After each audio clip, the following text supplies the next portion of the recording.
Praise the Lord. सभी विश्वासी भाई बहनों को प्रभु यीशु मसीह में जय मसीह की। बाइबल शिक्षा चैनल पर आप सभी का स्वागत है। हमारे इस चैनल को देखने के लिए आप चैनल को सब्सक्राइब करें और बेल आइकन के ऑल बटन को जरूर दबाएं, तभी आपको हमारी आने वाली हर वीडियो का नोटिफिकेशन मिलता रहेगा। आज मैं आपके लिए बाइबल की पुस्तक से मूसा और जलती हुई झाड़ी की कहानी का संक्षिप्त विवरण लेकर आई हूँ, जो आपको निर्गमन अध्याय 3 में विस्तार से देखने को मिल जाएगा। तो चलिए भाइयों बहनों, हम वीडियो स्टार्ट करते हैं। बाइबल दर्शाती है यहाँ कि यह उस समय की बात है जब मूसा अपने ससुर की भेड़ बकरियां चराया करता था, तथा वह उन भेड़ बकरियों को चराते चराते एक दिन होरेब नामक परमेश्वर के पर्वत के पास चला गया। तब वहां हम देख सकते हैं कि परमेश्वर ने एक कटीली झाड़ी के बीच आग की लौ में उसको दर्शन दिया, और मूसा ने भी वहां फिर दृष्टि उठाकर देखा कि झाड़ी तो जलती है पर भस्म नहीं होती। तब मूसा ने कहा कि मैं उधर जाकर इस बड़े आश्चर्य कर्म को देखूंगा कि वह झाड़ी क्यों नहीं जल पाती। हालेलुया। सर्वप्रथम हम यहाँ समझ लेंगे उस जलती हुई झाड़ी का दर्शन क्या है। मेरे प्रियो, जब मूसा उस जलती झाड़ी के निकट आया तब उसने वहां देखा कि वह झाड़ी तो जल रही है परंतु भस्म नहीं हो रही। वह आश्चर्य कर्म था जो मूसा ने उस घड़ी वहां देखा, जो दर्शाता है परमेश्वर की उपस्थिति की आग को, उसकी सामर्थ की आग को, जो आग की तरह जलती तो है परंतु नाश करने या भस्म करने के लिए नहीं, वरन सामर्थ्य देने के लिए। पवित्र आत्मा की वह आग है जो कि यहोवा परमेश्वर की ही आत्मा है, जो आग के समान है, वरन आग ही है परंतु जलाने वाली नहीं, सामर्थ और अभिषेक देने वाली, परमेश्वर की उपस्थिति को प्रकट करने वाली। वही आग वहां झाड़ी में जल रही थी परंतु झाड़ी भस्म नहीं हुई, जो कि यह दर्शाती है कि यह आग भस्म करने वाली या खत्म करने वाली नहीं, वरन सामर्थ, अभिषेक व जीवन देने वाली आग थी। हालेलुया। तब आगे हम देखते हैं वहां कि जब मूसा उस झाड़ी को देखकर उसके निकट आने लगा, तब यहोवा परमेश्वर ने देखा कि मूसा देखने को मुड़ा चला आता है। तब परमेश्वर ने झाड़ी के बीच से उसको पुकारा और कहा, हे मूसा, इधर पास मत आ और अपने पांव से जूतियों को उतार दे, क्योंकि जिस स्थान पर तू खड़ा है वह पवित्र भूमि है। और परमेश्वर ने कहा कि मैं तेरे पिता का परमेश्वर और अब्राहम का परमेश्वर, इसहाक का परमेश्वर और याकूब का परमेश्वर हूँ। तब मूसा ने यह देखकर अपना मुंह ढांप लिया। हालेलुया। क्योंकि मेरे प्रियो, मनुष्य परमेश्वर के सामने स्थिर नहीं रह सकता, क्योंकि परमेश्वर तो पवित्र है और मनुष्य पाप से जन्मा है और पापी देह में है। तो हम वहां देख सकते हैं कि परमेश्वर ने मूसा को झाड़ी के करीब आते देख कहा कि पहले अपने पांव से जूती उतार फिर आना। क्योंकि भाइयों बहनों, परमेश्वर के करीब आने के लिए, उससे मिलने के लिए, उसे स्पर्श करने के लिए सर्वप्रथम हमें पुराने मनुष्यत्व को, पुरानी समझ को, पुराने विचारों की जूतियों को उतारना आवश्यक है, जैसे संसारिक सोच, स्वभाव, प्रथाओं की और पाप की गुलामी, जो पवित्र परमेश्वर से मिलने में हमारे लिए बाधा है, रुकावट है, उसकी बुलाहट में चलने के लिए एक समस्या है। उसके लिए मेरे प्रियो, सर्वप्रथम हमें नया होना होगा, पुराना उतारना होगा। इसीलिए वहां परमेश्वर ने मूसा को उसकी जूतियां उतारने को कहा, जिसका तात्पर्य ही यही है, पुराना छोड़कर उतारकर आगे बढ़ना। हालेलुया। तब आगे हम देखते हैं कि फिर यहोवा ने मूसा से कहा कि मैंने अपनी प्रजा के लोगों को देखा, उनकी चिल्लाहट मिस्र से सुनी है, जो उन पर परिश्रम कराने वालों के कारण आई है, और अब उनकी पीड़ा पर मैंने चित्त लगाया है। इसीलिए अब मैंने निश्चय किया है कि उन्हें उन मिस्रियों के पास से छुड़ाऊं और उस देश में पहुंचाऊं जहां दूध और मधु की धाराएं बहती हैं। मेरे प्रियो, यहाँ परमेश्वर ने दर्शाया कि उन्होंने मिस्र की गुलामी में पड़े इजरायलियों की दुहाइयों को सुना है और अब उन्हें इस गुलामी से छुड़ाने का निश्चय भी किया है। और इस काम के लिए परमेश्वर ने मूसा को चुना तथा उसे बुलाया था, क्योंकि वहां स्पष्ट रूप से प्रकट किया गया है कि परमेश्वर ने मूसा से फिर कहा कि मैं तुझे फिरौन के पास भेजता हूं कि तू मेरी इजरायली प्रजा को वहां से, अर्थात फिरौन के हाथ से छुड़ा लाए। हालेलुया। यहाँ हम देख सकते हैं कि इजरायलियों का करहाना व दुहाई देना परमेश्वर ने सुना, क्योंकि मेरे प्रियो परमेश्वर दयालु है, वह दया से भरा और करुणामय परमेश्वर है। वह अपनी प्रजा की पुकार को अवश्य सुनता है तथा उसकी सुधि भी लेता है। जैसे परमेश्वर ने इजराइलियों की कराहट को सुना तथा मूसा को चुना उन्हें छुड़ाने के लिए। यहाँ हम यह भी सोच सकते हैं कि परमेश्वर तो सर्व सामर्थी, सर्वज्ञानी तथा सर्वव्यापी है। वो जो चाहे जैसा चाहे कर सकता है अपने भुजबल से। तो क्यों फिर परमेश्वर ने एक साधारण मनुष्य मूसा को चुना कि इजराइलियों को छुड़ाए? तो मेरे प्रियो, यह हमें सदा स्मरण रखना चाहिए कि पृथ्वी परमेश्वर ने मनुष्य को दी है। पृथ्वी का अधिकारी परमेश्वर ने सर्वप्रथम मनुष्य को ही बनाया था। पृथ्वी पर कुछ कार्य करने के लिए परमेश्वर मनुष्य को ही चुनता है तथा उन्हीं के द्वारा अपने भुजबल को, अपने आश्चर्य कर्मों को प्रकट करता है। और परमेश्वर सदा निर्बलों को, मूर्खों को और अज्ञानियों को ही चुनता है अपने कार्यों को प्रकट करने के लिए, जिससे मनुष्य ऐसा ना कह सके कि यह तो उसके अपने ज्ञान व बल के कारण से हुआ है। नहीं, ध्यान दे कि परमेश्वर अपनी महिमा किसी को नहीं देता।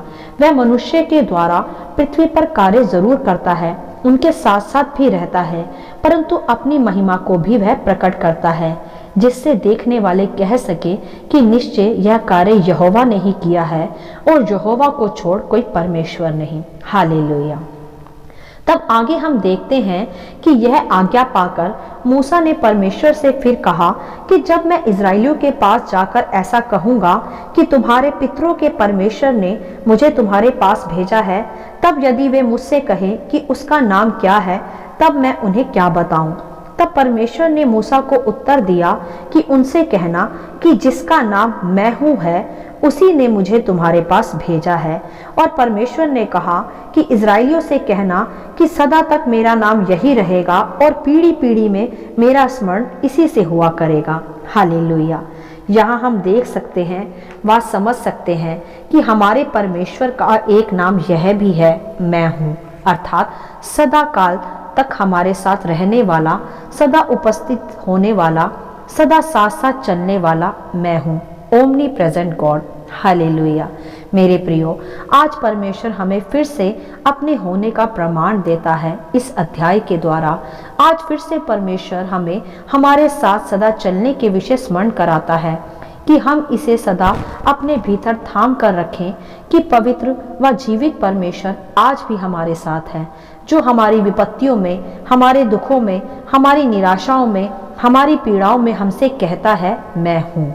अर्थात वो था, वो है और वो युगानुयुग सदा हमारे साथ रहेगा, हमें छुड़ाने के लिए, हमें बचाने के लिए, हमें हर दिन के लिए परमेश्वर कहता है मैं हूँ, क्योंकि यही उसका नाम भी है।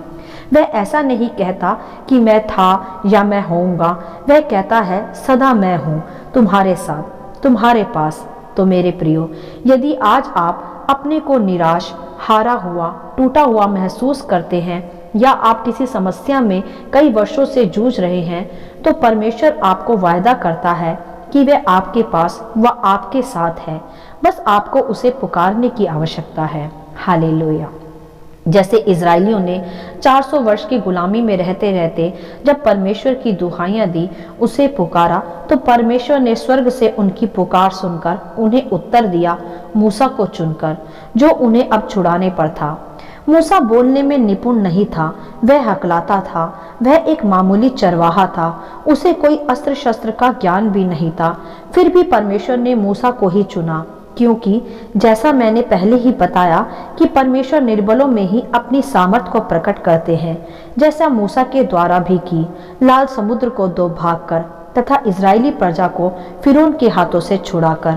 यह सब मूसा के द्वारा नहीं, वरन परमेश्वर के सामर्थी भुजबल के द्वारा हुआ। परंतु फिर भी आज हम मूसा की चर्चा यहाँ कर रहे हैं। क्यों? क्योंकि परमेश्वर अपने कार्यों को पृथ्वी पर करने के लिए मनुष्य को ही चुनता है, क्योंकि पृथ्वी ऑलरेडी मनुष्य को ही दी गई थी। इसीलिए मेरे प्रियो, प्रभु यीशु मसीह भी मनुष्य के ही रूप में पृथ्वी पर आए कि संसार पर मनुष्य के अधिकारों को फिर से प्राप्त कर शैतान पर जय पा सके। और प्रभु यीशु ने मनुष्य के रूप में ही सारे अधिकारों को वापस लिया, जो आदम के एक पाप के कारण शैतान ने उससे छीन लिया था। वह फिर से पवित्रताई में व निष्पाप में चलने के कारण प्रभु यीशु ने फिर से प्राप्त कर लिया। हालेलुया। तो भाइयों बहनों, वह तो इस संपूर्ण कहानी से कुछ नए प्रकाशनों को आज हमने सीखा कि सर्वप्रथम तो यह है कि पवित्र आत्मा की परमेश्वर की आग नाश करने के लिए या खत्म करने के लिए नहीं, वरन सामर्थ और अभिषेक देने के लिए उतरती है, जो निर्बलों में, मूर्खों में एक नए बल व ज्ञान की आग व सामर्थ को उंडेलती भी है। वह जलाने के लिए नहीं, वरन सोना बनाने के लिए उतरती है। जैसे उस घड़ी भी परमेश्वर की आग जो झाड़ी में जल रही थी, उस आग से झाड़ी जली नहीं, वरन वहां मूसा ने एक सामर्थ और अभिषेक को पाया और परमेश्वर का कार्य करने के लिए अलग किया गया।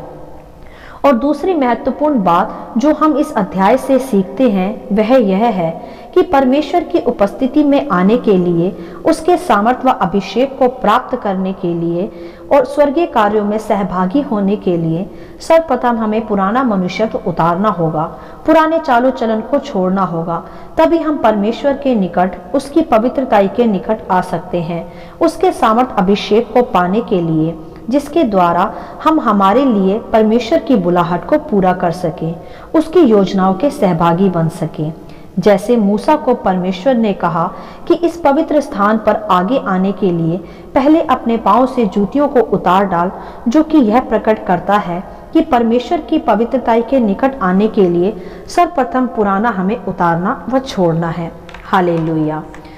और आखिरी और विशेष बात सीखने की जो है वह यह है कि परमेश्वर जिसे अपने कार्यों के लिए चुन लेता है, उसे अपने बल व सामर्थ्य से भी भरता है, उसके साथ सदा निरंतर चलता भी है, उसे अधिकार में भी खड़ा करता है, जिससे वह फिर स्वर्ग की योजनाओं को पूरा करने के लिए सामर्थी बन सके। जैसे परमेश्वर ने मूसा को चुना इजराइलियों को छुड़ाने के लिए, तथा तब से सदा परमेश्वर मूसा के संग संग चला। अद्भुत अद्भुत कार्य परमेश्वर ने मूसा के द्वारा मिस्र में प्रकट भी किए, जो कि हम सभी भली प्रकार जानते भी हैं कि कैसे परमेश्वर मूसा के संग रहा इजराइलियों को छुड़ाने के मार्ग में। तो मेरे प्रियो, परमेश्वर के सामर्थ, बल व अभिषेक को प्राप्त करने के लिए सर्वप्रथम पुराना मनुष्यत्व छोड़ें और उस आग को प्राप्त करें जो आपको जलाने या भस्म करने के लिए नहीं, वरन आपको सामर्थ व बल देने के लिए उतरती है, आपको सोना बनाने के लिए उतरती है। क्योंकि पवित्र आत्मा की आग हमें जलाने नहीं, वरन हमें निखारने के लिए होती है, और उसी आग के द्वारा हम परमेश्वर की उपस्थिति को महसूस कर सकते हैं, उससे बात कर सकते हैं, उससे मिल सकते हैं। परंतु स्मरण रखें, पवित्रताई के साथ, शुद्धता के साथ, नए मनुष्यत्व के साथ, और परमेश्वर ने आप ही कहा कि उसका नाम मैं हूँ है। तो सदा स्मरण रखें, वो हर दिन, हर परिस्थिति में हमारे साथ है। जैसे वह मूसा के संग रहा, वैसे ही वह आज हमारे साथ भी है। उसकी आग हमें सामर्थ्य व बल देती है, उसकी योजनाओं में और स्वर्गीय कार्यों में सहभागी होने के लिए। जैसे उस झाड़ी की आग के दर्शन के द्वारा मूसा ने भी एक नया बल पाया, एक सामर्थ्य पाया और परमेश्वर की महान योजना के लिए चुना हुआ भाग बना। हालेलुया। आशा करती हूँ इस अध्याय का संक्षिप्त विवरण आप सभी को समझ में आया होगा। परमेश्वर आपको अपनी पवित्र आत्मा की भरपूरी से सदा भरता रहे। यदि आप चाहते हैं कि दूसरे भी इसे सुनकर आशीष पाएं, तो आप दूसरों के साथ भी इसे शेयर कर सकते हैं, क्योंकि हमारे प्रभु यीशु मसीह की यही इच्छा है। आमीन and God bless you all.